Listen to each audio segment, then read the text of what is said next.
Na alam ko na playing in the pagdating sa set, alam nila kung ano. Wow! set. Yun, masarap lang yung feeling nila paglalaroan din yung eksena. So yun yung pinaka-enjoy ko. Kayo?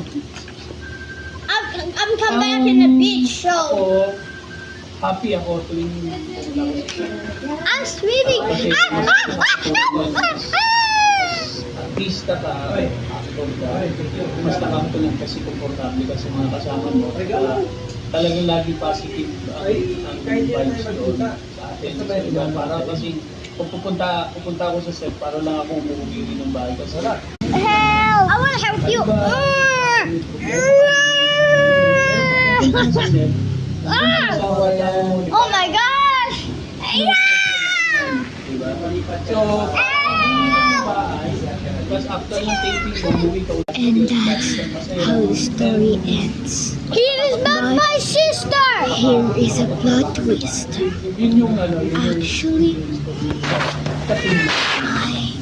they eat the flesh. Ikaw naman. Ayan, may cafe setting. So parang iba't ibang, kumbaga, artista din yung involved sa bawat taping na parang you get to like observe and learn a lot. And yun yung pinaka-exciting na part for me. Kasi, pwede rin palang ganito, pwede din ganito.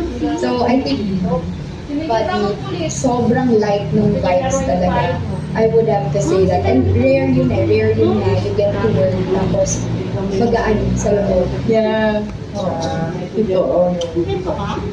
So I'm really happy with that. Kaya naman mga At saka alam mo yung ano, tayo ng limang